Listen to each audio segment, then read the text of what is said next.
Good afternoon, everybody, and good morning on the West Coast. Welcome to HR, Centering Equity and Shifting Practices. My name is Jean Bell. I coordinate the Leading Edge membership program here at Nonprofit Quarterly, of which today's program is a part. And I'm so excited to welcome Kim Monique Johnson and Jean Lobel of CRE in New York, who are going to be our faculty for today for a very rich session. Let me just start by thanking all of you who are on the front lines of everything right now. It seems like the pandemic, our accelerated movements for racial justice, which are really central to today's conversation, just all of you who are doing the work out there. We know taking this hour and a half, we hope actually that taking this hour and a half to think about your own practice and your organizational journey is a little bit of respite and hopefully some inspiration and some practical ideas coming from our very experienced faculty.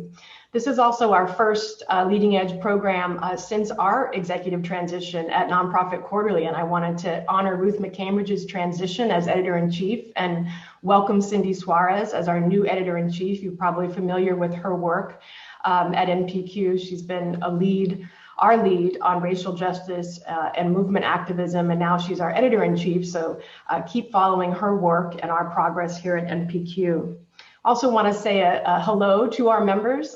This program, you can sign up for these webinars each by each, as many of you have today, or you can join our membership program and get access to all of our webinars, as well as our digital magazine, our archives, etc. So that button is on the upper right-hand corner of our website, and you can learn more about that.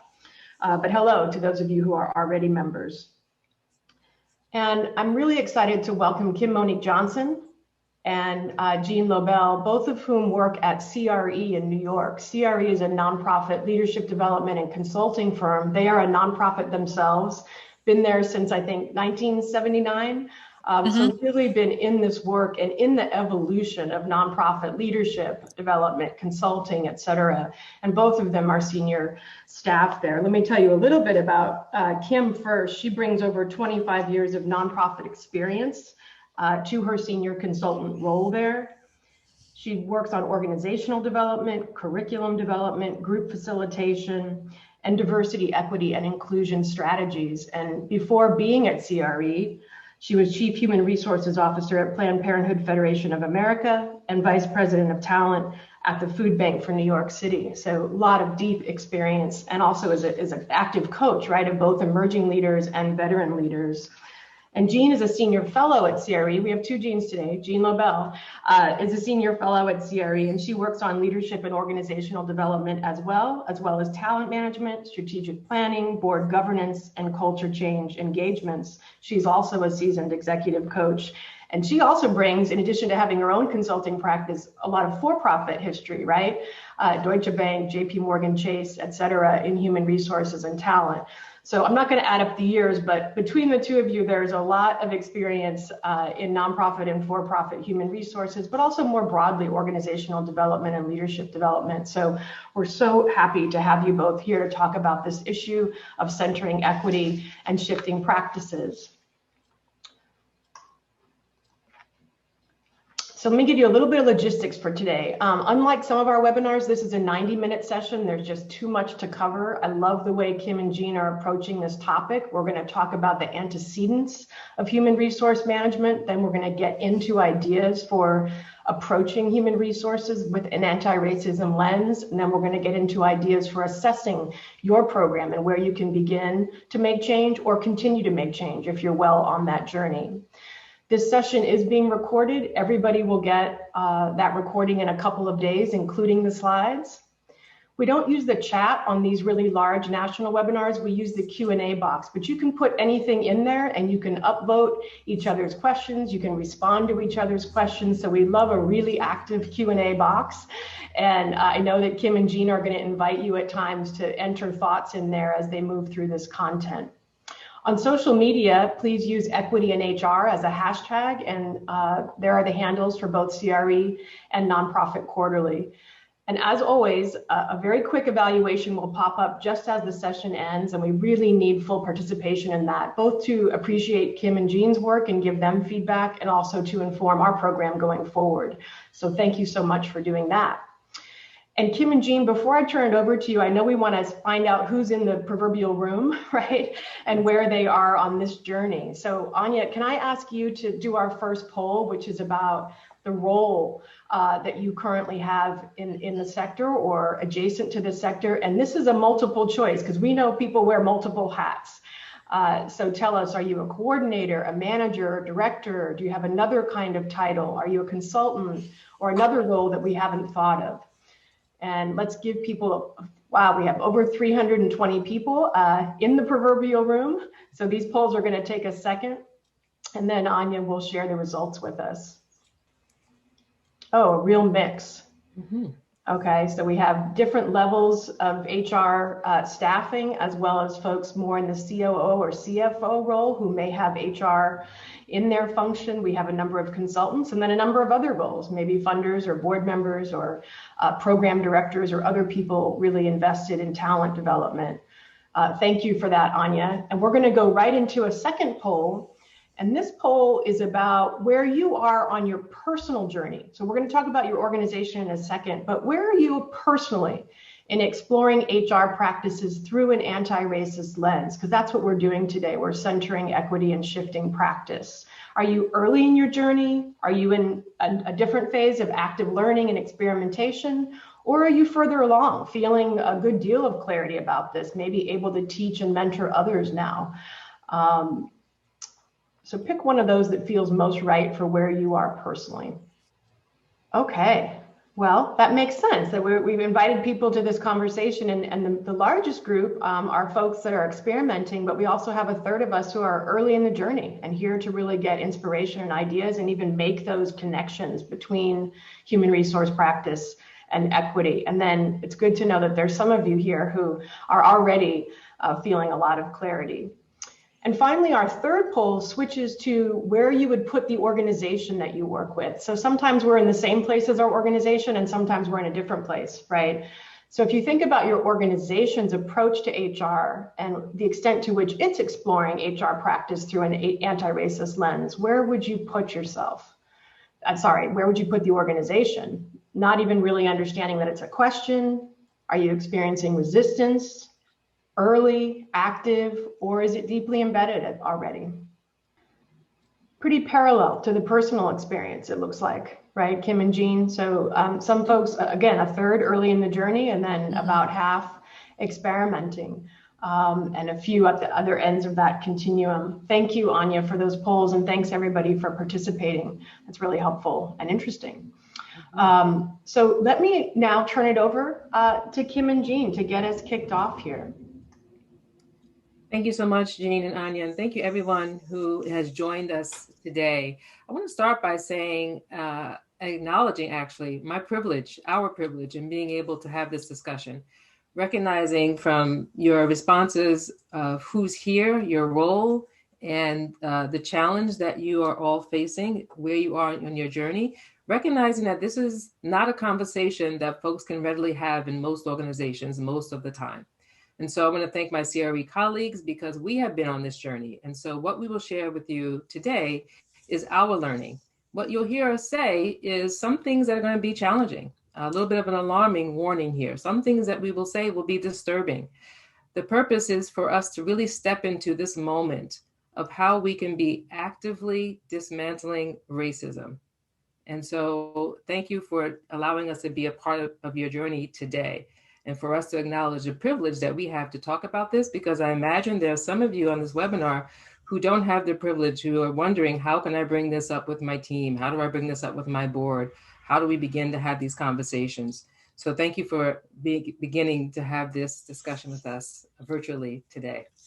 So with that said, what is anti-racism? So we want to look at this in the respect of understanding that there is racism, right? It's the belief and the structures that value a racial group over other racial groups, namely valuing white lives, and in this case, as we talk about the workplace, white economic livelihood over the lives of Black and Indigenous and people of color or BIPOC people and their economic livelihood. And so to be anti-racist, as Dr. Kendi offers us, is to actively dismantle that idea and those structures that value one racial group over other racial groups. So we're in human resources, right? And our focus is on people. In the past, regarding racism, we've talked about it in the ways of compliance and the legal realm, right? Many CFOs and COOs on the webinar. So we're used to thinking about it in terms of compliance. We're used to thinking about racism in terms of what we know we have to prohibit discrimination against people, especially in the protected class, right? Race, among others. Well, Dr. Kendi is giving us a definition that centers on policy and practice. So something we all know about in HR, policy and practice. And what the definition that he provides is systemic racism is more than just about attitudes, right? It's about a complex interaction of culture, policy, and institutions that contribute to these false hierarchies of human value. Again, valuing white lives over Black, Indigenous, and people of color. So as HR professionals, much of our work is about what? People, culture, and policy in institutions. So to be anti-racist is giving us an opportunity to really transform the concept and really transform our conversation about racism so that we take action. In other words, it's not enough to not be racist, right? To prohibit discrimination. We have to be actively anti-racist. So all of our work as HR professionals is to be actively anti-racist. What does that mean? It means to be intentional about changing policies and practices that value white lives and white economic livelihood over BIPOC lives and BIPOC economic livelihood, supporting policy that eliminates racial inequity. So let's take a look at what that can look like on a day-to-day. So with the next slide, we're going to really just kind of give you an idea of how this actually shows up. So if we're being actively anti-racist, what do we have to actively push back against and remove from the ways we practice and determine our policies? So how do white dominant norms show up as racism in the workplace? Well, racism that's valuing white norms created by white people within a structure that created management. This is what we mean by white dominant norms. Now, how did these management systems begin? I'm going to invite you to jot that down, right? Write down that question for yourself. What are the origins of HR and organizational management? We're going to come to that. But I'm also going to refer to an article recently in Nonprofit Quarterly, How White People Conquered the Nonprofit Industry. We know these white dominant norms exist. Why? Well, because over 80% of nonprofits are still white-led. And that number actually increases to 90% when it comes to the 315 largest nonprofits in the country. 90% are white-led. So if more white people are leading, then you're going to get this socialization of these norms in our nonprofits that say, these are the standards. So I'll just invite you to take a look at this list here. What are the accepted white norm standards that get perpetuated in workplaces, right? And so you can see them here.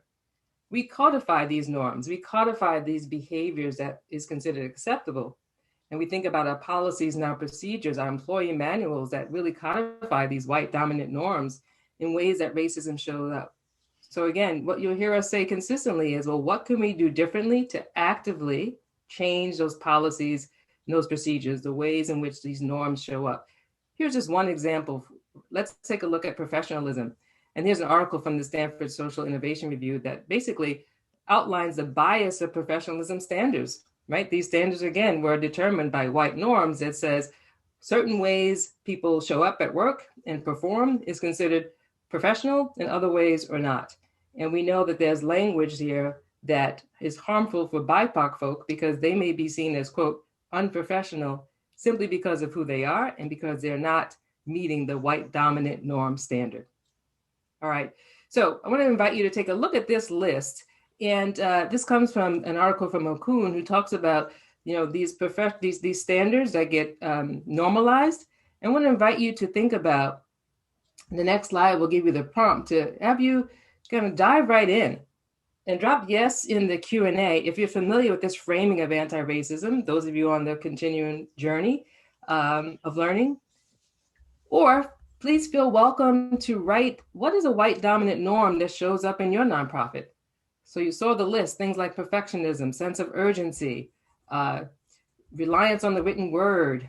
What are the white dominant norms that show up in your agency? and we'll just get a sense of, some of the energy in the Q&A.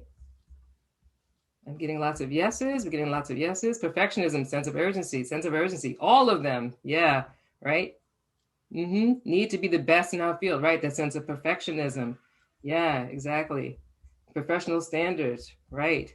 So one thing I'll leave you with before I turn it over to Jean is that when presenting this with another nonprofit, here's what I heard a director say. She said, I come from corporate and I just thought that's what corporate meant, right? I just thought that that was corporate culture. And so that's something for us to really think about as, again, we link it to the history of HR and nonprofit management. It comes from this system that was developed by white people because they believed that white people's lives and white people's labor was more valuable than the enslaved Black people. Okay, so we'll talk about that and more, but recognizing that these norms show up and it gives us an opportunity to recognize what may be normalized may not be what is healthy and what is needed in the workplace, and gives us an opportunity to do something different. All right, so thank you for that. That's our framing to get us started. And now I'm going to turn it over to Jean, who's going to talk some more about the antecedents. Thank you, Kim. Happy afternoon to all. I noticed that I join you in your efforts to shift practices.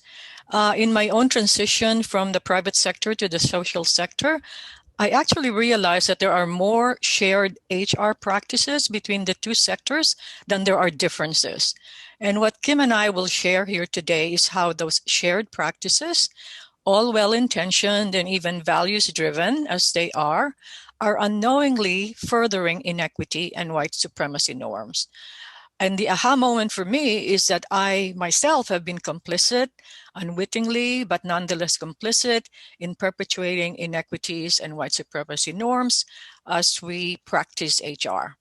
So I am with you in trying to shift those practices. We can move on to the first slide. Thank you, Jean. The history of human resources management is a long history. It dates back from the 18th century when two Englishmen concluded that people were crucial to the success of an organization. And that was when human resources was born.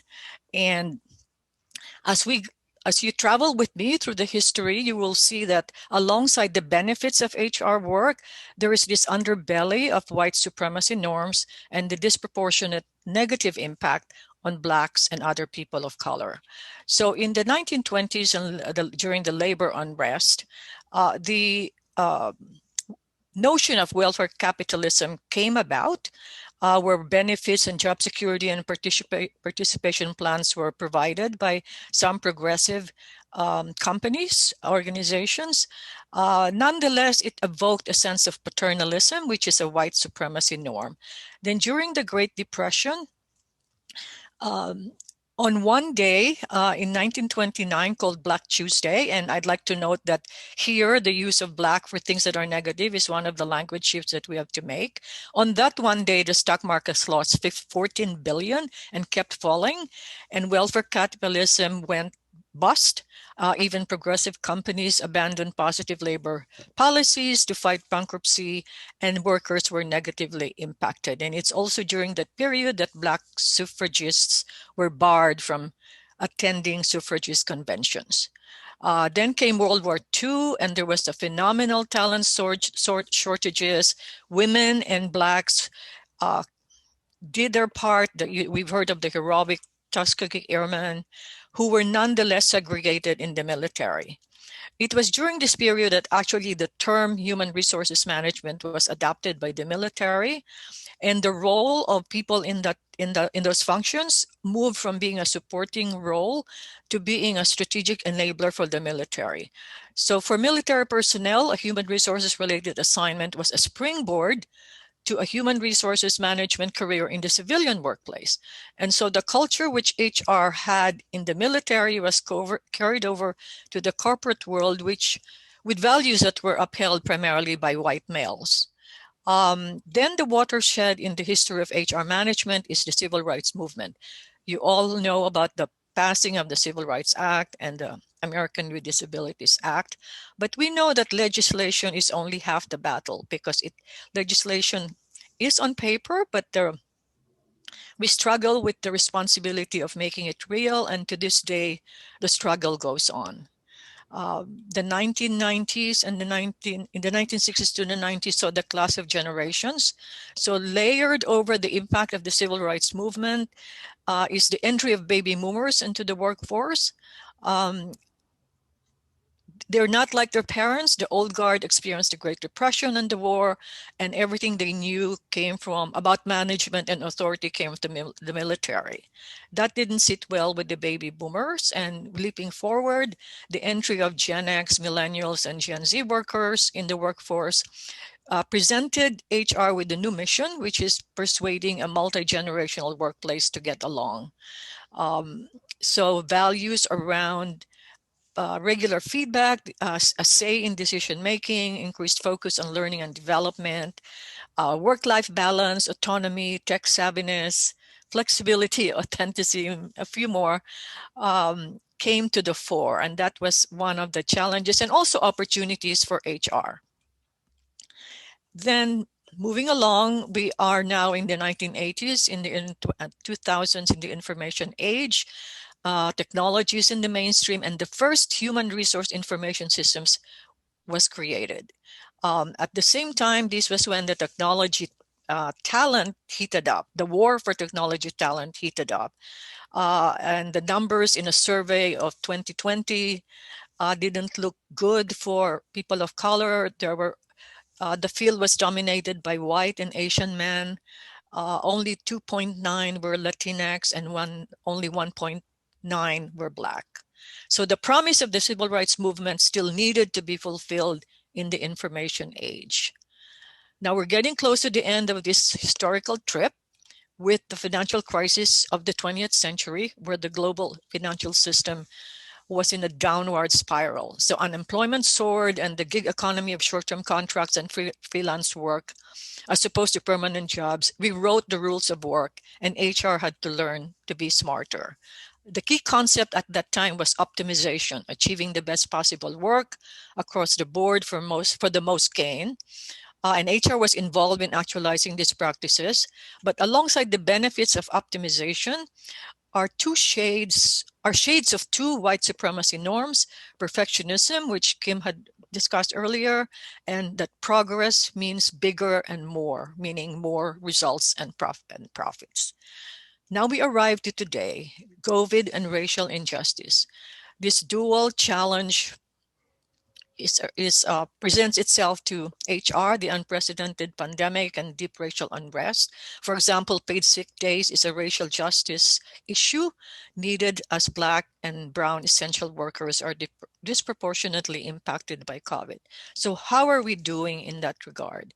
HR has made tremendous efforts actually to keep employees engaged, but also safe.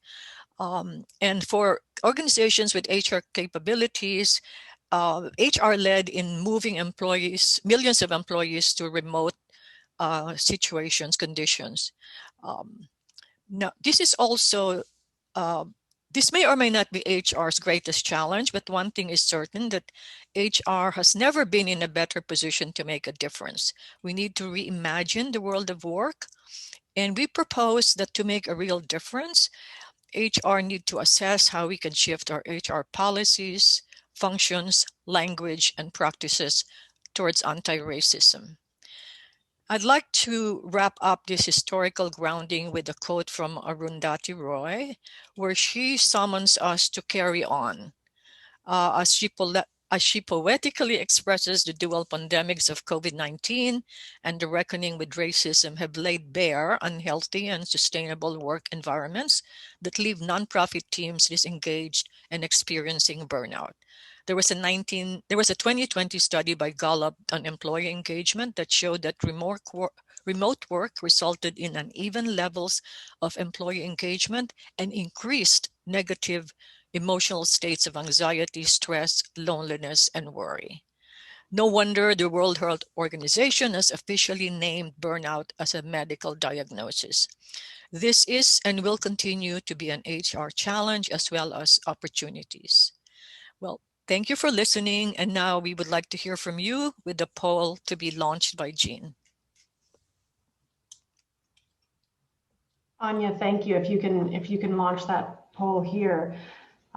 We're exploring in this poll things you may have already implemented, especially over this past year, as you responded through a HR lens to the pandemic, to reckoning with racial justice.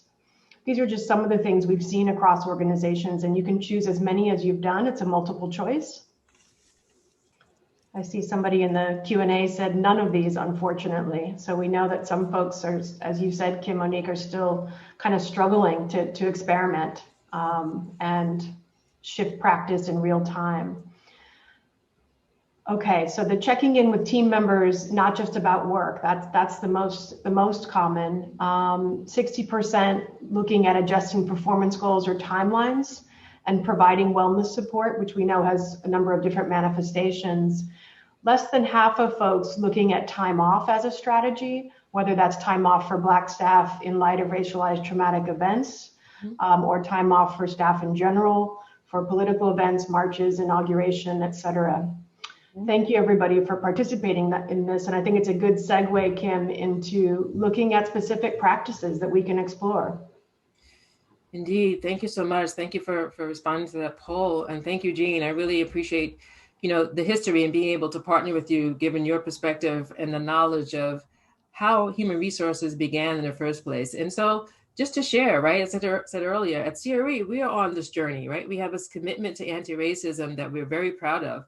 And we are in the midst of looking at supervision, for example, right? How do we actually codify and describe who we are as supervisors? What does that term even mean? And it was Jean who actually kind of heard me when I was in a meeting one day. I said, no, that term just doesn't resonate with me. It takes me back to, like what Jean said, the industrial time, right? And I just feel like it connects to a history of oppressive management systems dating back to the Industrial Revolution, where that prevailing narrative had been that today's modern management practices, both corporate and nonprofit, were created in England and in this industrialized North America with the creation of factories, right? That was the prevailing narrative around where supervision and management and even HR came from. And it was designed specifically for supervisors and HR to train supervisors in these 5 roles: to plan, organize, coordinate, command, and control. And that never really fit right with me. It just didn't seem like that's what I wanted to do. And even though we had different language for how we actually supervise, particularly at CRE with a DEI lens, I just felt like it didn't feel comfortable, right? I couldn't take that on as language, as narrative. And then that narrative had been shattered. It had been shattered with documented accounts of what had been actually some of the violent and yet sophisticated business practices originating not so much in the factories of England, but actually on the slave plantations in the southern US and in the Caribbean. And so when I started to read more about that, particularly with the next slide that will show you the book that was written by Caitlin Rosenthal, Accounting for Slavery, Masters in Management. And this may speak specifically to the COOs and CFOs on the call. She actually posits that the modern management practices that we use today, the ways in which supervisors engage with employees to get work done, the ways by which we account for that work, that productivity, some of the very systems we use in accounting, she says it comes from the soil of plantations rather than the dust and the debris of the factory floor. So here's a bit of an alarm warning, right? So what I'm about to describe is disturbing, because Caitlin Rosenthal is a historian. She reviewed many business records of slave owners. And what she said was that they had such an attentiveness to what they called human capital, treating humans as commodities, what we know in accounting as depreciating equipment over time, right, comes from how they actually depreciated the value of human beings as the enslaved workers aged. So she documents the treatment of humans as resources to be counted, to be commodified, leading to the term known today as human resources management. So when we thought we had one understanding, and Jean and I talked about this, what is the known historical beginning of human resources? That had been the prevailing narrative up until about 2018 when Caitlin Rosenthal published this book. Her historical analysis actually takes us back to the plantations and slavery.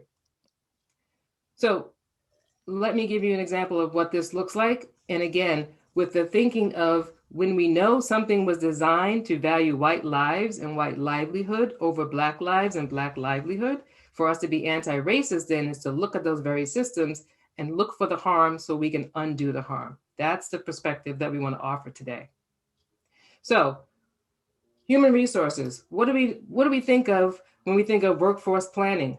We think of being strategic, right? We think of predicting the skills that are going to be needed by when, by whom, for what, as our organizations grow, as we expand our programs, as we do our mission-driven work, right? As HR professionals, we're thinking about how can we plan strategically for that. This can actually be traced back to the brutal management of plantation slavery, that devaluing an enslaved person based on age, experience, tracking their work, tracking their performance.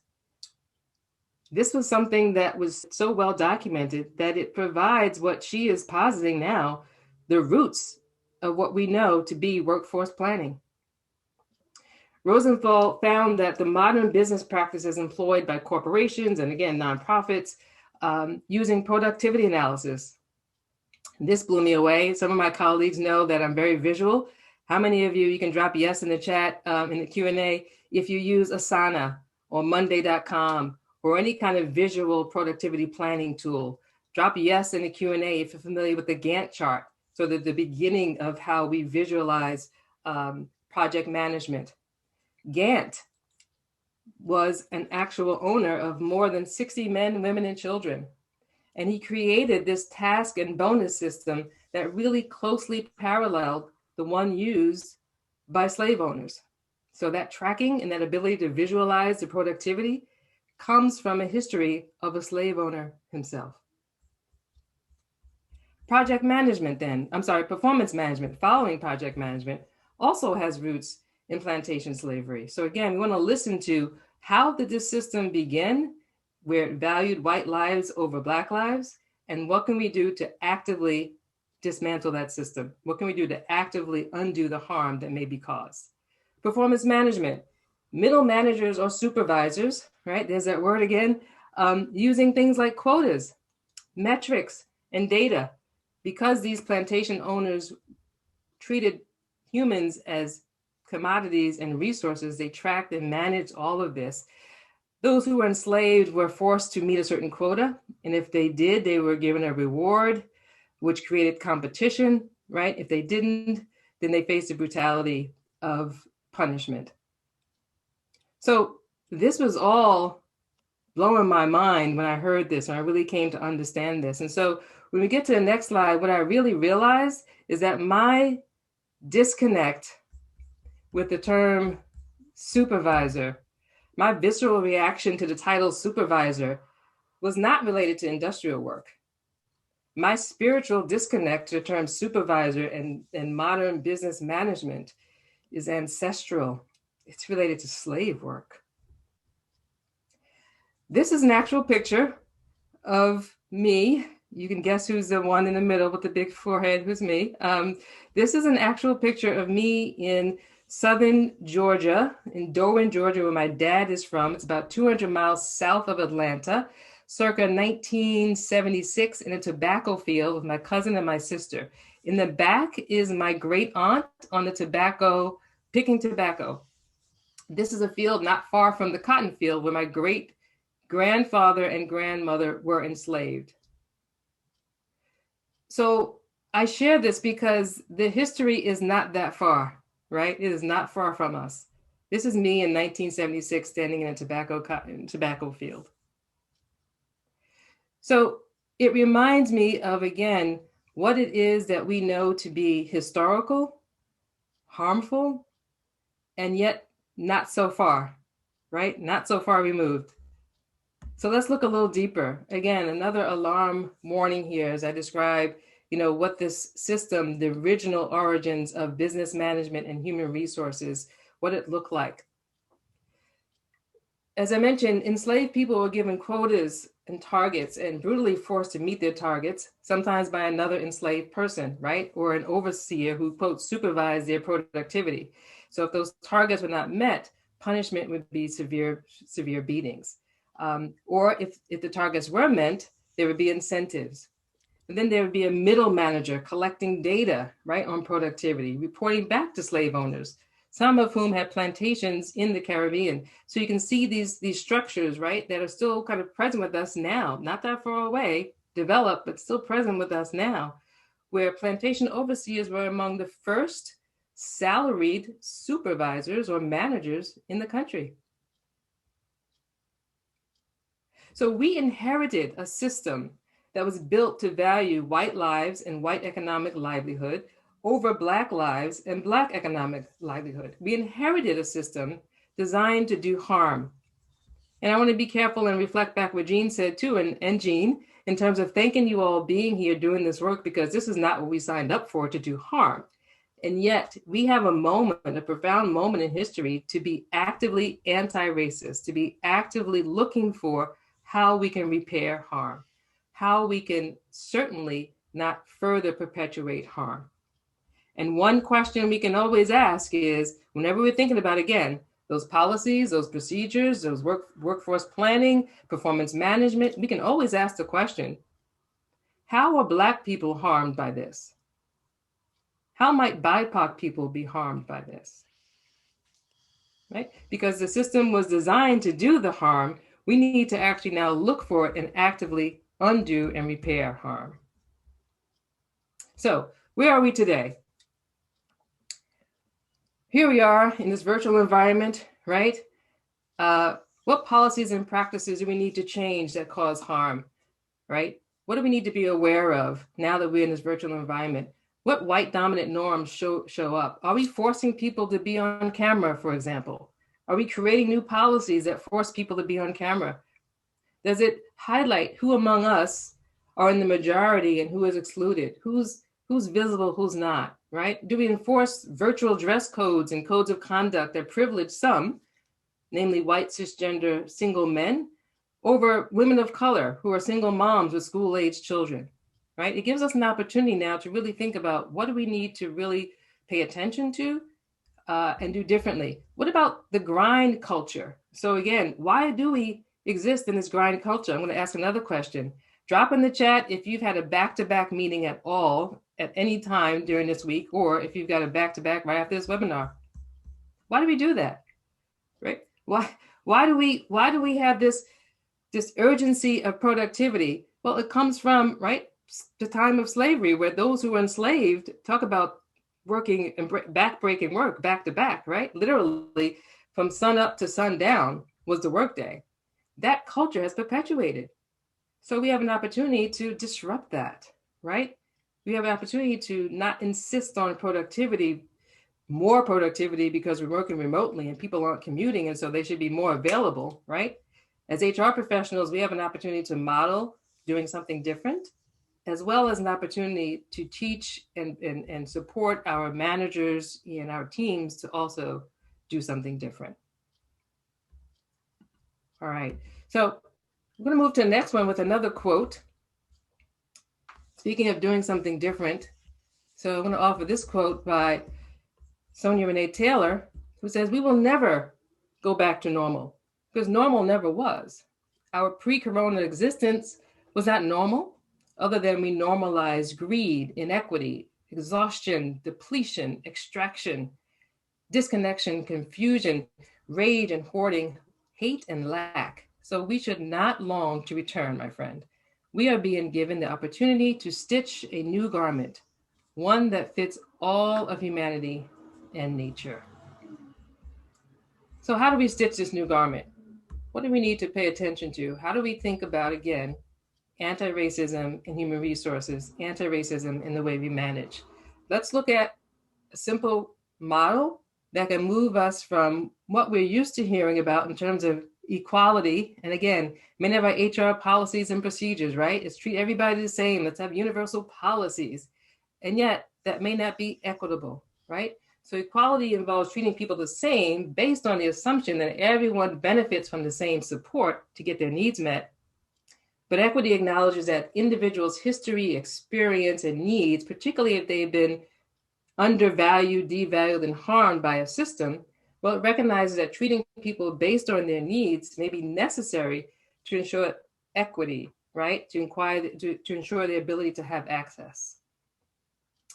Social justice then is saying, well, you know what? No support or accommodations are going to be needed because the inequity has been addressed. The system has changed, right? And so there's the ability to recognize how we can change the system so that everyone, in terms of this image, can access what they need.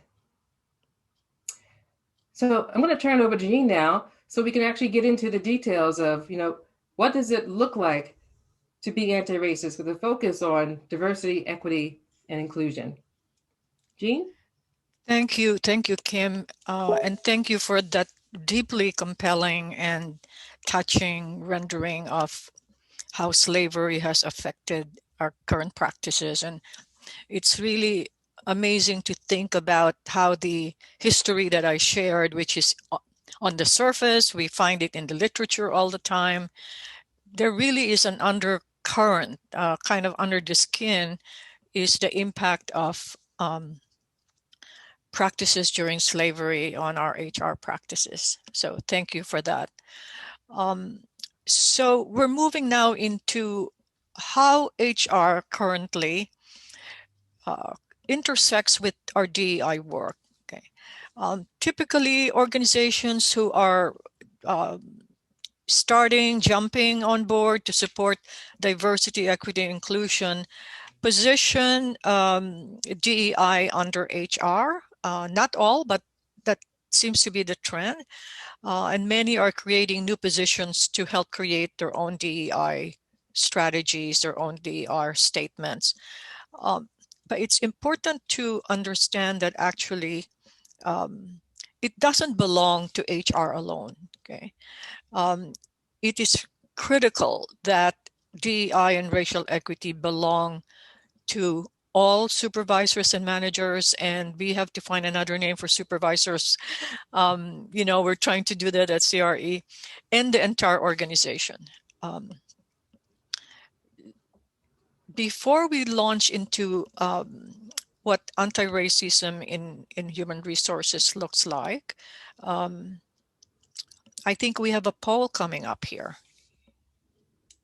It's actually a drop in the Q&A, so it's a write-in, and we wanted to check in with folks to see if that's true in your organization. Is whether formally or informally, is the DEI work kind of assumed to be under HR, or is it held more organization-wide, or where does it live? And we'd love to see you put that in the Q&A and share that information with one another.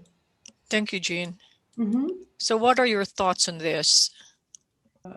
Some of it was org-wide, DEL held by entire organization, some led by program managers, getting lots of responses for org-wide, and then some specific titles. Look into yes. it. Yeah. And I can see that some started to do some shifts. Thank you for sharing that. But we'll begin with the name of human resources itself. How about if from human resources we become people and culture? Because language matters, and because language is evocative of identity. Let's consider a shift of naming human resources to become people and culture. So PAC instead of HR. This shift is not just a question of naming. It really connotes a view of moving away from people as commodity to an outlook about the people we aspire to serve and the space they inhabit, which is the culture of the organization. So this is one fundamental shift for us to consider. And there are shifts that we invite you to take a look at, which Kim will explore with you. And then we'll go back to other shifts around titles and practices and roles and functions. Thank you, Jean. Yeah, so going from, again, human resources, the way it started, to people and culture. So what are some of the things that we're going to only lift up just a few, right? We have a short amount of time today, but we picked out some of the most salient, we thought, kinds of work that we do in human resources that we could really look to again, ask the question, who's being harmed? Whose life is being valued more than others? And what can we do to make the change? How can we be actively anti-racist? Because the system is rooted in racism. What then can we do to be anti-racist? So in the next image I'm going to actually share, I want to ask you, how many, do it this way, drop I remember or I heard. If you recall in 1993, Prince changing his name in protest of Warner Brothers record label, the company that owned the name Prince and all of his related music marketed under Prince. He actually really resisted the company's rigid production schedule. He said that he was a pawn used to produce more money for Warner Brothers. So drop in the Q&A, yes, I remember, I was there, or I heard.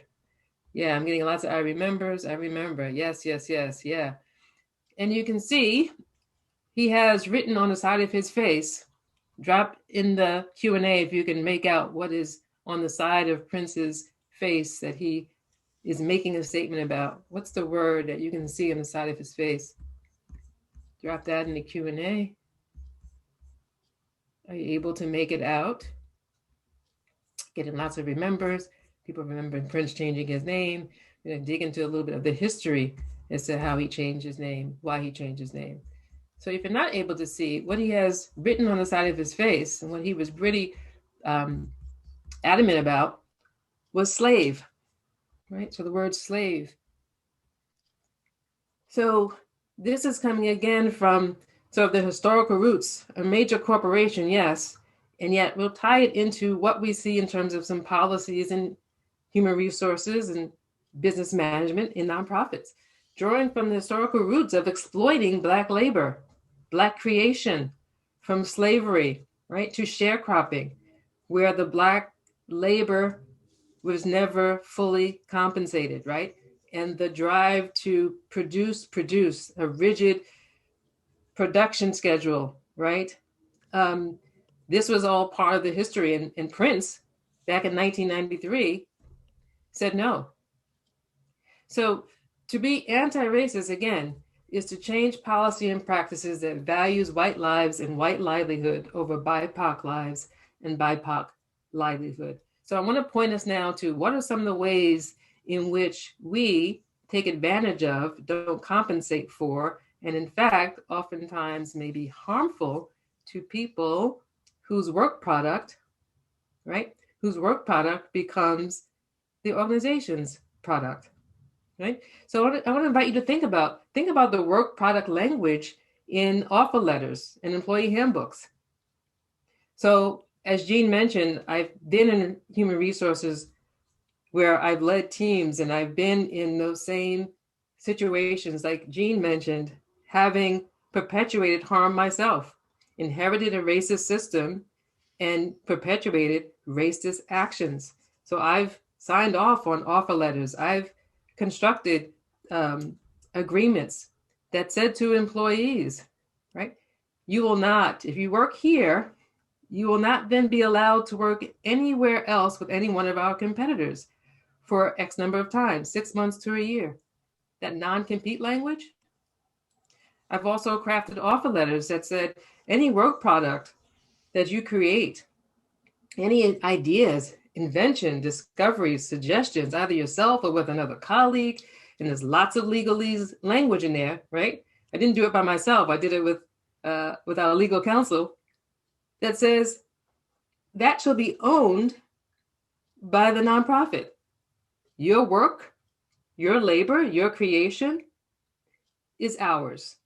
And when you leave, if you leave, when you leave, it's still ours.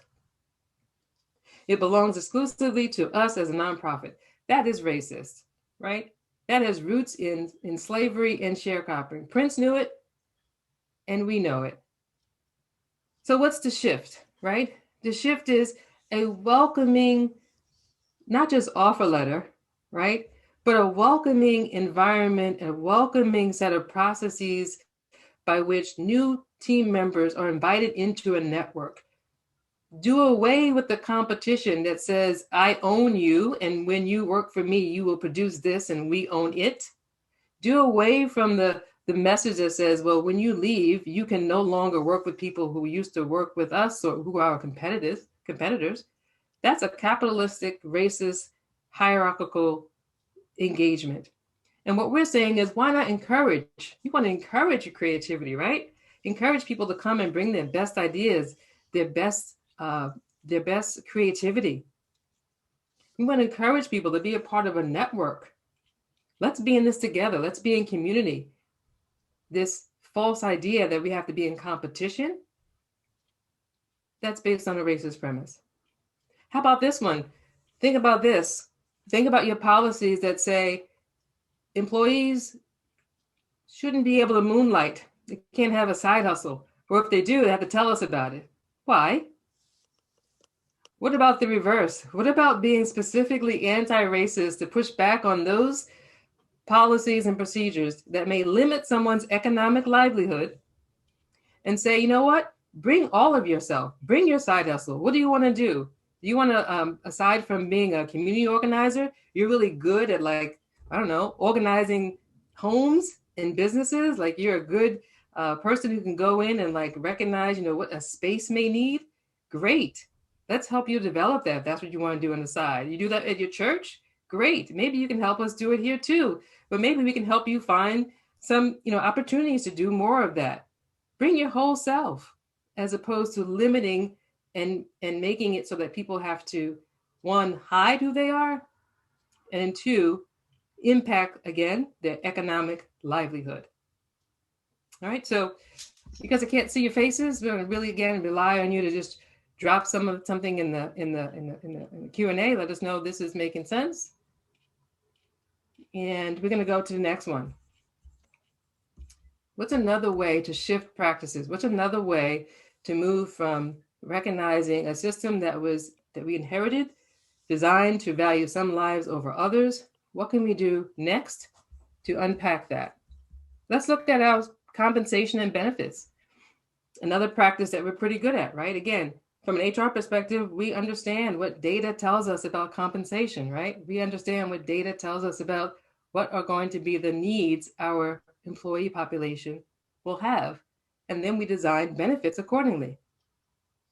But we do that in a very standard way. And we do it in a way that, again, has been rooted in control, rooted in valuing one kind of way, one kind of life, right? White lives over BIPOC lives.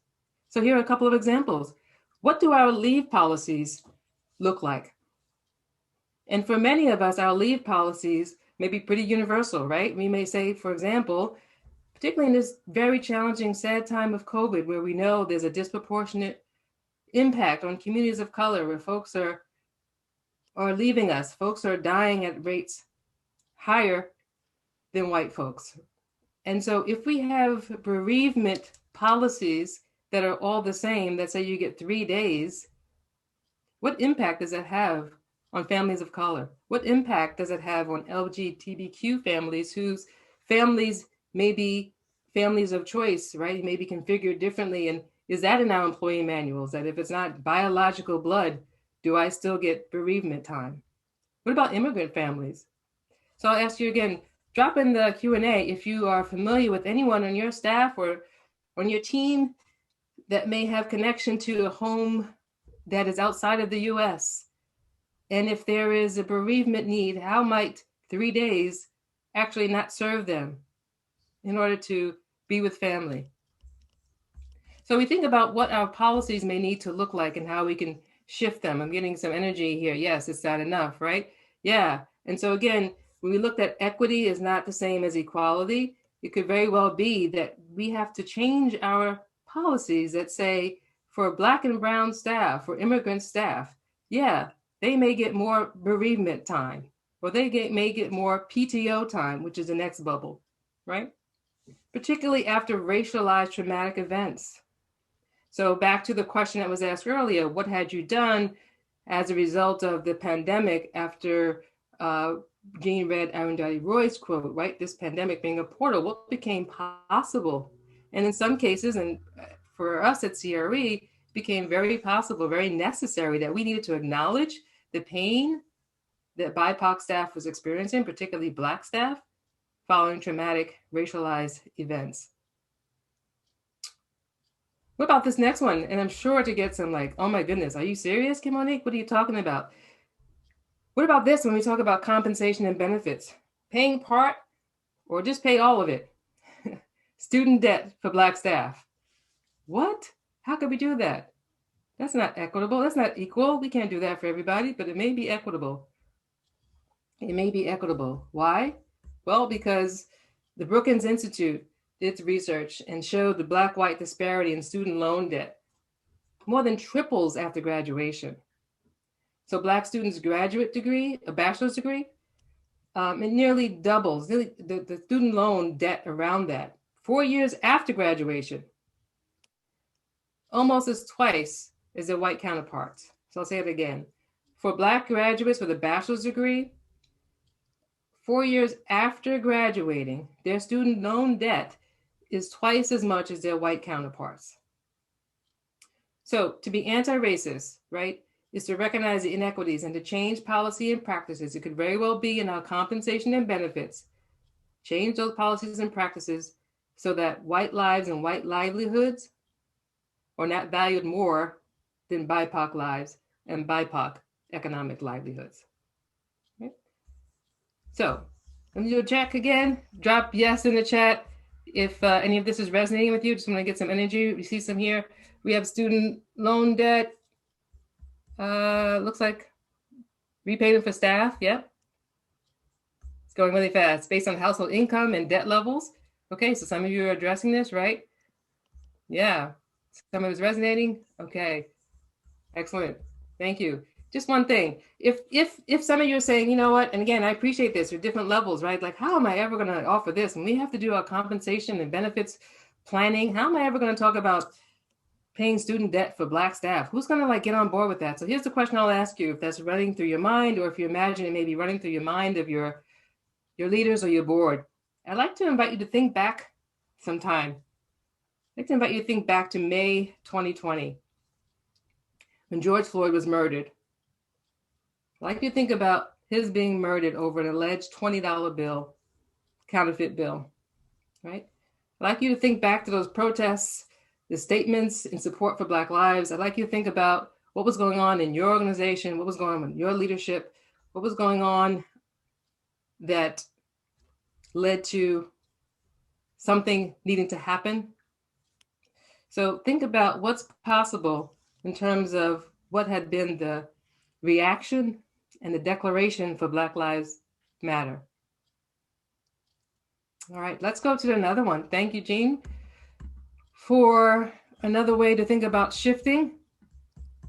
So I mentioned earlier about, again, we inherited a racist system that looks at performance management based on productivity targets tied to monetary incentives. It happens in corporate, it happens in nonprofit. Again, I'm guilty. I actually rolled out a pay for performance program at a large nonprofit that I worked at. And we literally were quantifying and ranking employees based on their performance, which then would be tied to a merit increase. That's racist.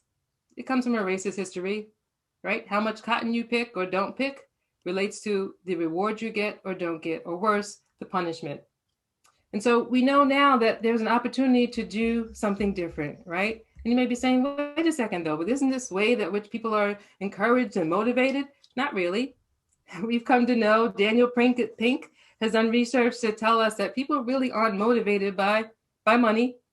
Yes, it's necessary, pay people what they deserve, but people are actually more motivated by a sense of autonomy, gaining skills, and feeling connected to a mission, something much larger. We've got the mission part, right? So why not base our incentives and connect that to what's really the individual motivation for that person, not some historically racist system that says you will be motivated by how much productivity I get out of you and how much I pay you for it. Okay, so we also want to recognize that when we look at productivity and we look at performance management, there is inherent racism, not just from the system that we inherited, but it shows up today. So in order to be anti-racist, we have to change the policies and practices that value white lives and white economic livelihood over BIPOC lives and BIPOC economic livelihood. Why do I say that? Well, because in 2015, the National Bureau of Economic Research out of Boston, they have data that demonstrates that Black workers receive extra scrutiny from their managers, which can lead to worse performance reviews, lower wages, and even job loss. So Black employees tend to receive more scrutiny than their white colleagues, meaning that small mistakes, again, that drive for perfectionism, right? But even small mistakes are more likely to be caught, more likely to be written up, which over time leads to worse performance reviews and lower wages. So what can we do differently? We can move from ranking staff and move from productivity targets that we're used to doing in human resources, right? We can be mindful of the racial bias that's there and focus instead on what's actually the individual motivation for folks. Focus instead on team contribution rather than production that identifies targets that are arbitrary and oftentimes actually hard to achieve. All right, we've got two more, just scratching the surface on what's possible to step into actively being anti-racist. So what about this one? How many of us are very familiar with the compliance matter that says you are not to discuss politics and race in the workplace, right? How many of us are really clear about that had been the way in which HR had been given, right, the responsibility to make sure people don't talk about politics and race. And if they do, it isn't embraced, right? Well, so much of that is shifting now, and we know it has to shift, right? So moving from that to holding spaces for processing and managing and holding space for people, again, to be seen and recognized and heard, particularly after racialized traumatic events. And we're seeing a lot of that now. We're seeing more focus and requests for wellness type of sessions. There was one Black gentleman who said when he came to work and there was a discussion about what had happened, he said, for the first time, I felt like I was seen. I really felt like someone heard me and respected me. So it's an opportunity for us, again, to be explicitly anti-racist, to value the Black lives, BIPOC lives, who have traditionally been undervalued, devalued, and even harmed. All right, we've got one more, and then we're going to start to switch and bring it all together. Again, a few select opportunities to think about what we can do differently in human resources. What about professional development? We know that it's often linked again to those productivity measures and performance management, and then it's seen as a privilege, right? It's like if you meet these particular expectations of your quote supervisor, who may be someone who wants to develop you, yes, and yet you may have to earn it, right? It may be something that is not given to you as a result of your employment and your expectation to grow, but it may be something that, again, is seen as a reward after you've done certain other things. Well, what about this shift? Because we know, again, when we inherit a system that's rooted in racism, we know that there may be harm. We talked earlier about, well, who are the people who are most likely to be scrutinized, right, and not supported in their performance? So then they're going to be least likely to be given professional development. So what if we undo that, be actively anti-racist and undo the harm, and actually offer continuous learning and growth, have a continuous learning and growth mindset for all, where your professional development is not a bonus, right? It's actually a part of what we offer. It is consistent, it is available, it is expected. Right. So again, I'm going to see some energy in the Q&A to see what's resonating. Yeah, so questions about creating space for discussion and processing traumatic events. So asking for some guidance and risks, yeah, especially as a 501c3. Yeah, it's all important, right? So yeah, we're lifting up some important things that are not going to be like readily available and accessible in the moment. But as Jean said earlier, right, there'll be some other ways by which we'll offer some guidance and resources. At CRE, we're happy to partner with you all on managing some of this and engaging around some of this. How do you actually implement and do some of these? And then we'll also provide some resources, I believe, to connect you with other human resource professionals who are doing related work. Yeah. And what about, let's see. Yeah, measures, assessing, motivation, and performance management. Yeah, lots of questions about the how and implementation for sure. Really good questions, understanding that. So we'll see how much we can come back to in a little bit. I think Jean is actually going to get to some of it too when she talks about assessing your program, your HR program. So Jean, thank you. I'll turn it over to Jean. Thank you. Thank you, Kim. It's really incredible how much shifting has to occur, and your examples were really great. Now we're going to ask each of us actually, to take a closer look at our HR programs, or shall I say our PAC programs, in terms of role and function, titles, and practices, specific practices.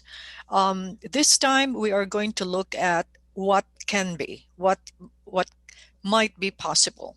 Okay, so again, in terms of the way that we are framing the role of the people and culture position, we want you to consider an alternative way of looking at it, which includes 4 roles in this model. One is as a strategic partner, an employee champion, a change agent, and an administrative expert. So as strategic partner, the PAC person would contribute to the organization's strategic decision making and uphold talent enhancement in a strategic way. There will always be the need for effective processes and services and some application of information technology as part of that role. A key role is one of change agent, helping the organization move, shift the culture in a way that upholds racial equity and diversity, equity and inclusion, a culture where people want to live in, assisting in leading and facilitating the change, and also serving as an internal consultant on what could make the organization and the individuals in the organization more effective.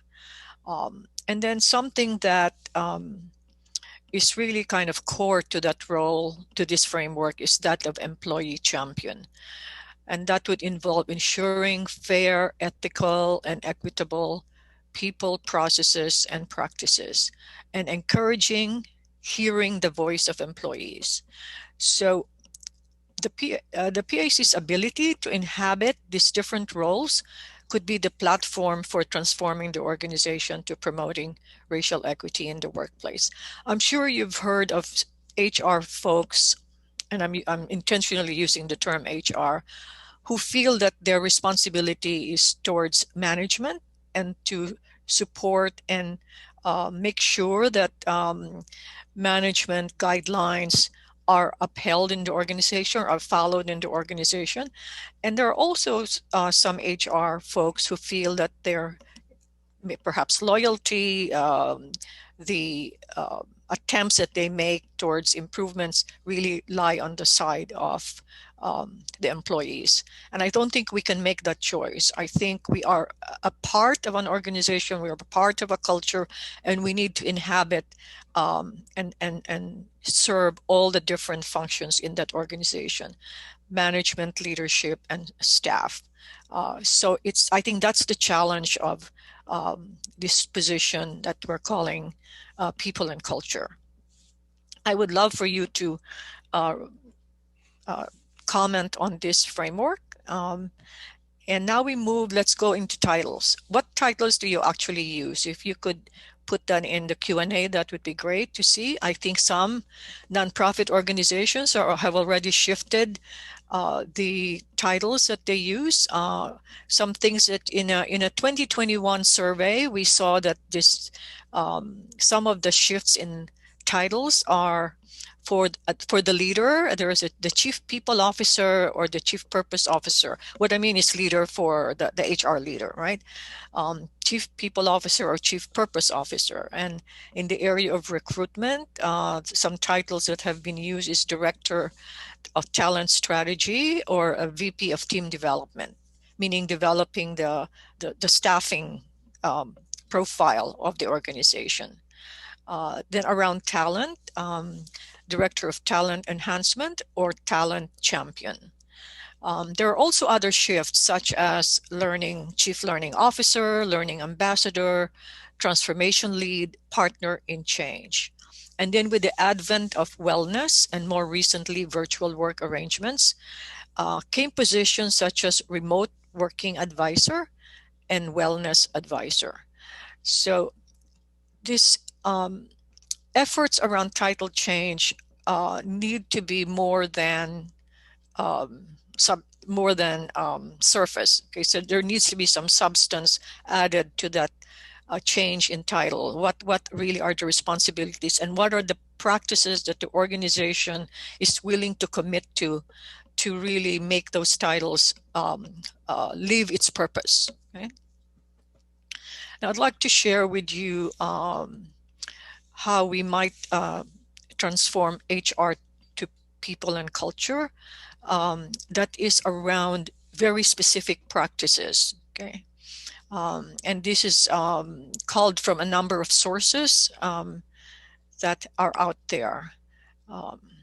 So let's start with recruitment. I think we are well aware now that job descriptions need to be evaluated against a socioeconomic bias so that we are not disadvantaging or harming candidates who don't have the socioeconomic privilege than others.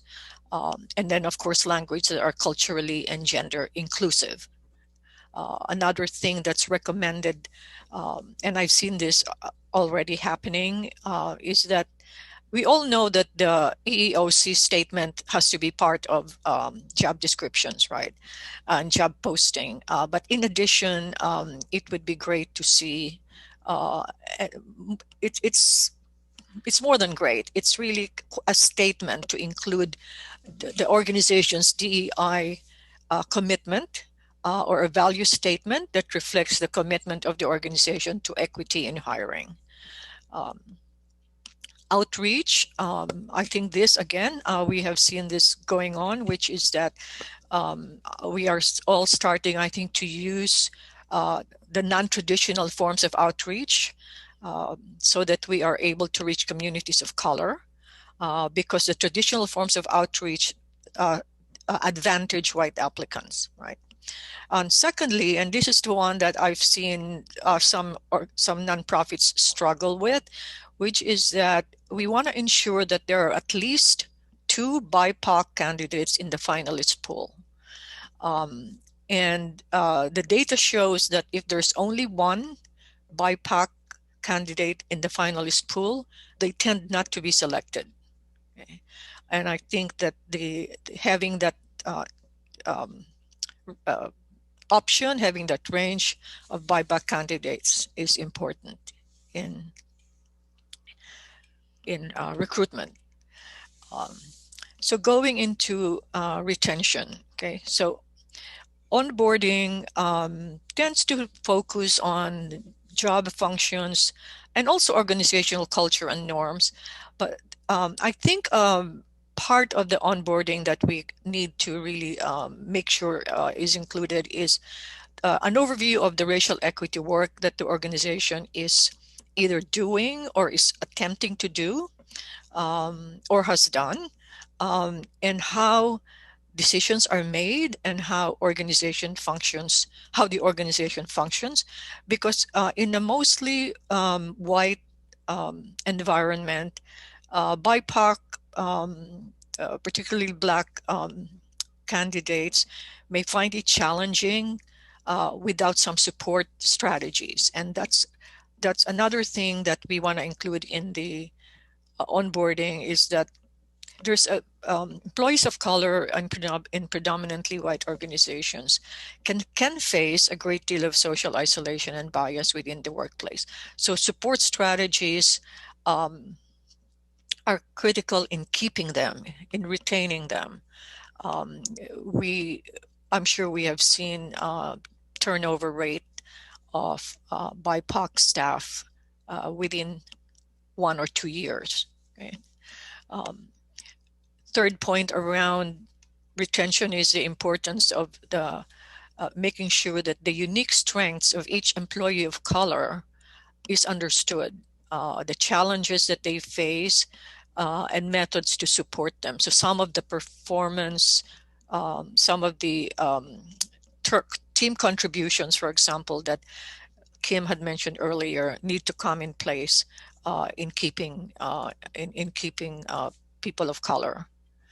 Then we do exit interviews. How about doing more of stay interviews? And stay interviews are a strategy to identify ways to keep a valued employee from leaving.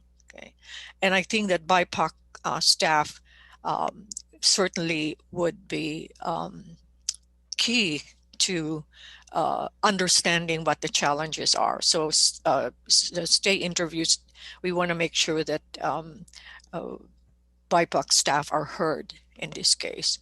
And this could be part of regular check-ins and any other interactions with staff, or it could be regularized and become part of the fabric of working together in the organization. Then the issue of compensation, and Kim had mentioned some of the what I would call perspective or policy issues. But one thing very specific is the issue of income secrecy.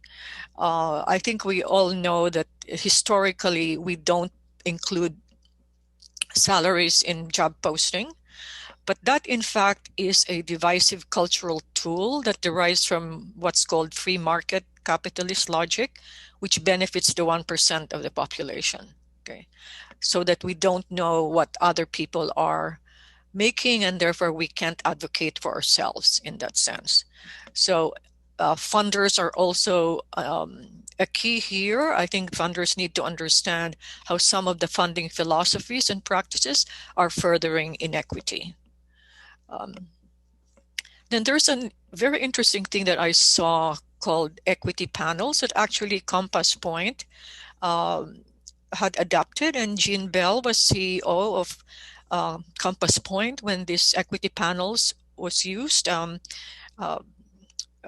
We would love to talk to Jean Bell about this. We don't have time here, but or perhaps you can talk briefly about it later, Jean.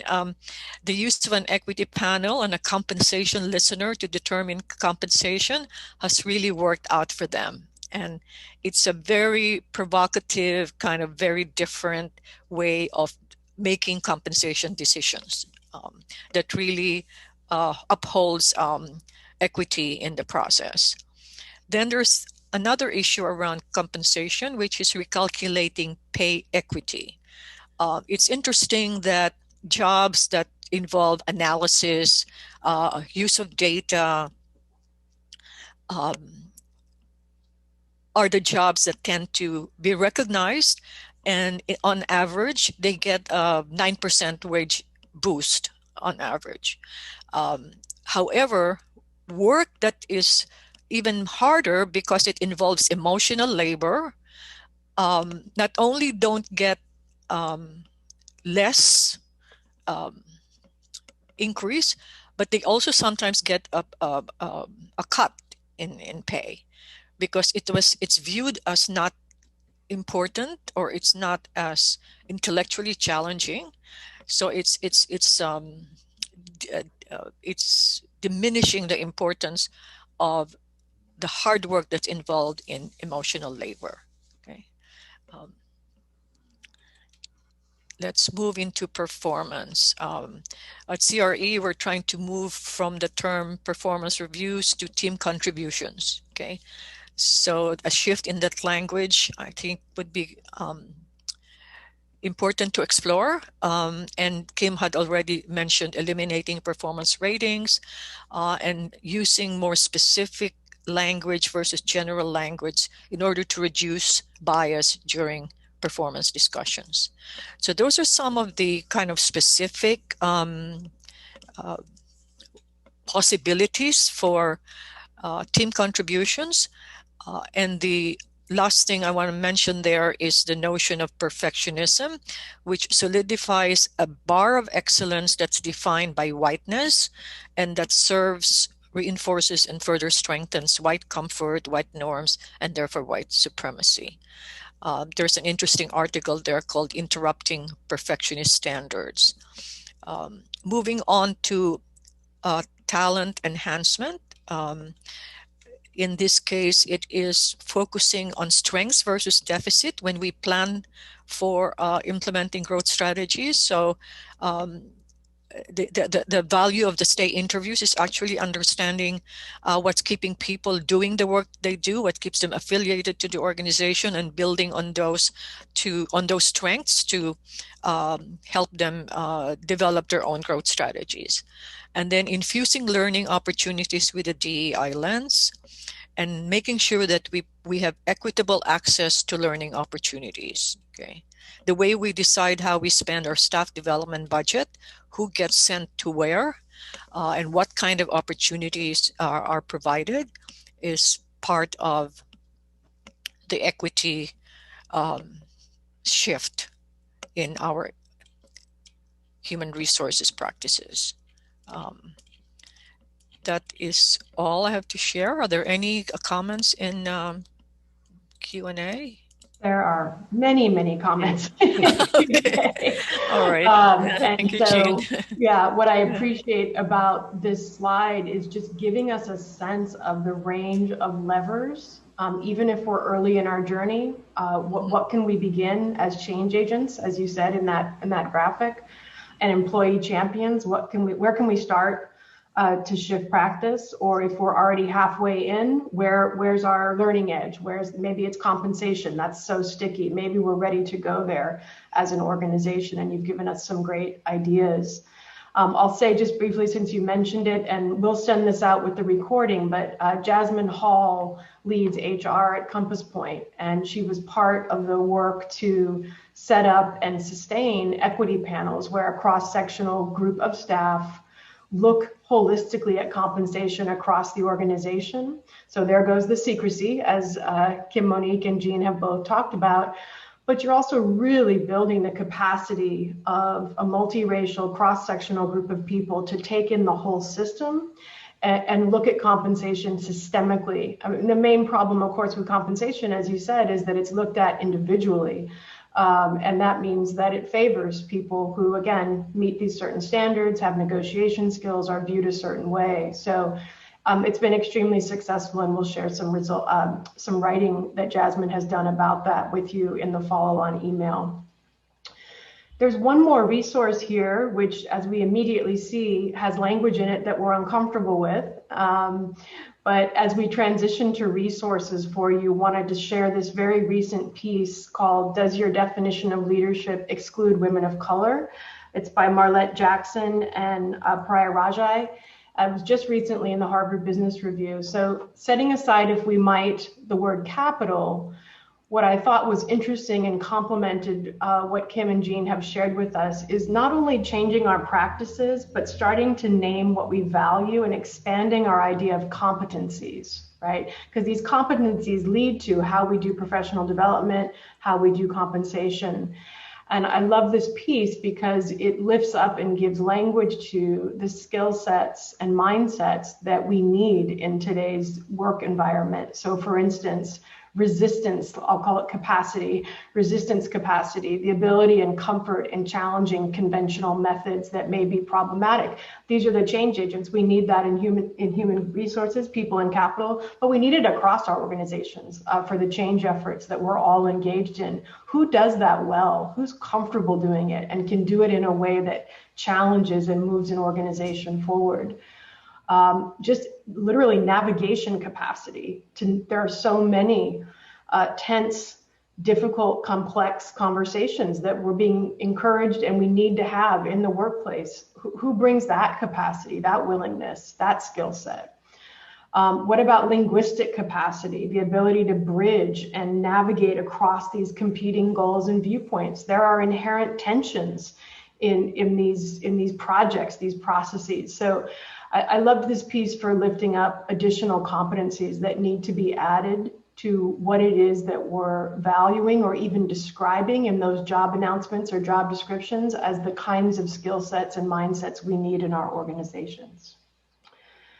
So I want to shift us also to a reading list, and this is really the list of everything that Kim, Monique, and Jean have referenced in this session, which is just a wealth of books, starting with Dr. Kendi's book and the Accounting for Slavery book, but also moving into a number of articles. And we'll add some additional ones in the follow-up email with the recording. But thank you both for the extensiveness of the research that went into producing this session. Lastly, I'd like to ask you to put in the Q&A, are you part of a network? I'm aware of Compass Point's Human Resources Network, for instance, which is in the Bay Area. But maybe there are others across the country. Kim talked about this. How do we be in network with one another, with people with shared values who are trying to be change agents or are being change agents in their organizational systems? We would love it if you put that in the Q&A now. If there are networks you recommend or you value for nurturing these kinds of conversations, we'd love for you to share that with each other in the Q&A right now. I see someone put in the Compass Point, the Reimagining Compensation blog. Thank you, Melissa. That's Jasmine's piece about equity panels. We'll list networks we know of in our follow-on email, but are happy to see the ones that you can enter here as well. So that's today's session, and it's been incredibly valuable. Kim, Monique, and Jean, again, thank you for being willing and able to go into the history to really set us up for what it is that we're undoing, for sharing a range of practices with us, showing us all the different levers where we can nurture change in our organizations. Again, CRE New York, a number of resources on that website, and obviously the consulting practice that you have.